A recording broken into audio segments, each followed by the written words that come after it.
தற்போது கிடைத்துள்ள முக்கிய செய்தியை பார்த்து வருகிறோம். திருப்பூர் மாவட்டம் பல்லடத்தில் மேற்கு மண்டல திமுக மகளிர் அணி மாநாடு நடைபெற்று வருகிறது. முக்கிய செய்தியாக பார்த்து வருகிறோம். தேர்தல் நெருங்கி வருவதால் மகளிர் அணியை வலுப்படுத்தியிருக்கின்றன திமுக அரசு. 38 தொகுதிகள் 6 மாவட்டங்களைச் சேர்ந்த 1.5 லட்சம் நிர்வாகிகள் பங்கேற்று உள்ளனர்.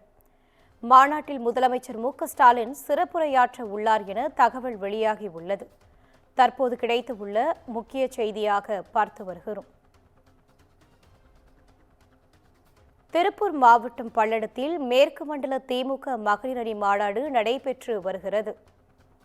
தேர்தல் நெருங்கி வருவதால் மகளிர் அணியை வலுப்படுத்துகின்றது திமுக அரசு.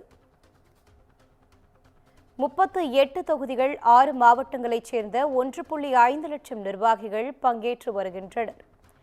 மாநாட்டு மேடைக்கு வந்த துணை முதலமைச்சர் உதயநிதி கனிமொழி வரவேற்றார். மாநாட்டில் முதலமைச்சர் மு.க.ஸ்டாலின் சிறப்புரையாற்ற உள்ளார் என தகவல் வெளியாகியுள்ளது. தற்போது கிடைத்துள்ள முக்கிய செய்தியாக பார்த்து வருகிறோம். திருப்பூர் மாவட்டம் பல்லடத்தில் மேற்கு மண்டல திமுக மகளிர் அணி மாநாடு நடைபெற்று வருகிறது.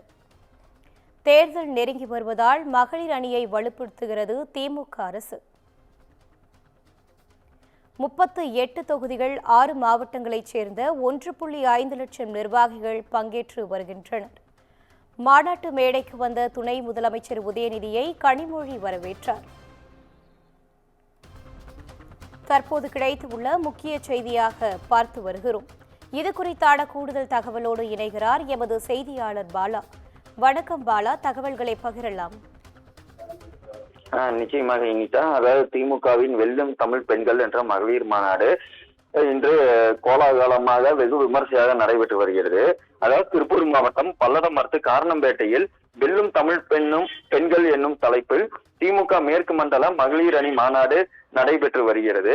இதற்காக 30 ஏக்கர் பரப்பளவில் மாநாடு திடல் அமைக்கப்பட்டு மேலும் 140 ஏக்கர் பரப்பளவில் வாகன நிறுத்தும் இடங்கள் ஏற்பாடு செய்யப்பட்டுள்ளது. இந்த மாநாட்டில் சுமார் 1.5 லட்சத்துக்கும் மேற்பட்ட மகளிர்கள் பங்கேற்றுள்ளதாக தற்போது தகவல் வெளியாகியுள்ளது.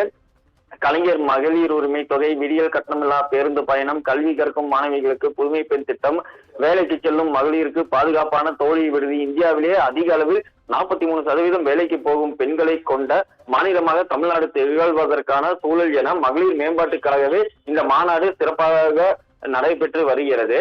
குறிப்பாக அங்க பங்கேற்றுள்ள மகளிர்களுக்கு மதிய உணவாக சிக்கன் பிரியாணி, சிக்கன் வறுவல், முட்டை என அறுசுவை விருந்து வழங்கப்பட்டது. அதே போன்று அவர்கள் அந்த மேடையின் முன்பு அமர்ந்திருக்கும் போது அவர்களுக்கு தேவையான சிறுபானங்கள், சிற்றுண்டிகள் என அனைத்துமே ஏற்பாடு செய்யப்பட்டு வெகு விமர்சையாகவே இந்த மாநாடானது நடைபெற்று வருகிறது. இந்த மாநாட்டை வரவேற்பாக கனிமொழி MP அவர்கள் பேசியுள்ளார். இதை தொடர்ந்து தற்பொழுது மாநாட்டு மேடைக்கு துணை முதல்வர் உதயநிதி ஸ்டாலின் அவர்கள் வந்துள்ளார். மேலும் இந்த கூட்டத்தை மேற்கு மண்டல பொறுப்பாளரும் முன்னாள் அமைச்சருமான செந்தில் பாலாஜி அவர்கள் அந்த ஏற்பாட்டு பணிகளை மேற்கொண்டுள்ளார். இதை தொடர்ந்து இவை அனைத்துமே சிறப்பாக நடைபெற்று தற்பொழுது இந்த மாநாடானது நடைபெற்று வருகிறது. இன்னும் சற்று நேரத்தில் தமிழக முதல்வர் அவர்கள் மேடைக்கு வர உள்ளார். இதை தொடர்ந்து அனைவரும் உற்சாகமாக உள்ளார். இனிதா, விவரங்களை வழங்கியமைக்கு நன்றி பாலா.